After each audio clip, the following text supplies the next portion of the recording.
BJP JDS ಮೈತ್ರಿಯ ಬಗ್ಗೆ ಅನುಮಾನದ ಬೆನ್ನಲ್ಲೇ ಮಹತ್ವದ ನಿರ್ಧಾರವನ್ನು ತೆಗೆದುಕೊಳ್ಳಲಾಗಿದೆ. ದೋಸ್ತಿಯನ್ನ ಬಲಪಡಿಸಿಕೊಳ್ಳಲಿಕ್ಕೆ ಮೈತ್ರಿ ನಾಯಕರು ಮುಂದಾಗ್ತಾ ಇದ್ದಾರೆ.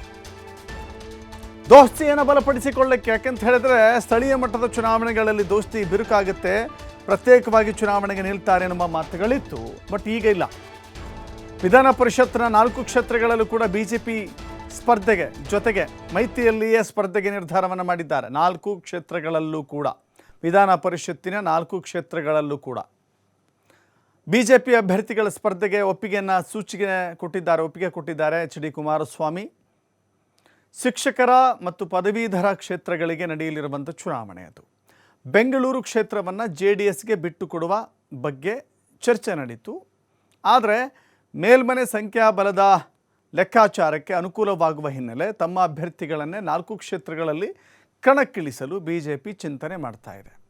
ಎಚ್ ಡಿ ಕುಮಾರಸ್ವಾಮಿಯವರ ಜೊತೆ ಬಿಜೆಪಿಯ ರಾಜ್ಯ ನಾಯಕರು ಚರ್ಚೆಯನ್ನು ಮಾಡಿದ್ದಾರೆ. ಬಿಜೆಪಿಯ ರಾಜ್ಯಾಧ್ಯಕ್ಷ ವಿಜೇಂದ್ರ, ವಿಪಕ್ಷ ನಾಯಕ ಅಶೋಕ್ ಇನ್ನಿತರ ನಾಯಕರು ಚರ್ಚೆಯನ್ನು ಮಾಡಿದ್ದಾರೆ.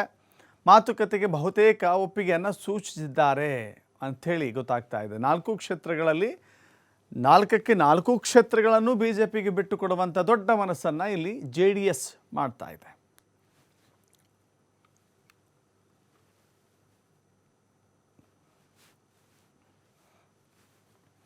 ಇತ್ತೀಚೆಗೆ ಒಂದು ಚರ್ಚೆ ಶುರುವಾಗಿತ್ತು. ಅದು ಮಂಡ್ಯದ ನೆಲದಿಂದಲೇ ಅಂಥದ್ದೊಂದು ಹೇಳಿಕೆ ಹೊರಬಿದ್ದ ನಂತರದಲ್ಲಿ ಸುಮಲತಾ ಅಂಬರೀಶ್ JDS ಹಾಗೂ ಬಿಜೆಪಿ ಒಗ್ಗಟ್ಟಾಗಿ ಸ್ಥಳೀಯ ಚುನಾವಣೆಗಳಲ್ಲಿ ಹೋಗ್ಲಿಕ್ಕೆ ಸಾಧ್ಯವಿಲ್ಲ ಅನ್ನೋ ರೀತಿಯಲ್ಲಿ, ಅದು ಸ್ಥಳೀಯ ಮಟ್ಟದಲ್ಲಿ ಹೊಂದಾಣಿಕೆ ಇರುತ್ತೋ ಇಲ್ವೋ, JDS ಹಾಗೂ ಬಿಜೆಪಿ ಪರಸ್ಪರ, ಯಾಕಂತ ಹೇಳಿದರೆ ಇನ್ನೇನು ಕೆಲವೇ ತಿಂಗಳುಗಳಲ್ಲಿ ಬೆಂಗಳೂರಿನ GBA ಚುನಾವಣೆ ಬರುತ್ತೆ, ನಗರ ಸ್ಥಳೀಯ ಸಂಸ್ಥೆಗಳ ಚುನಾವಣೆಗಳು ಬರುತ್ತೆ.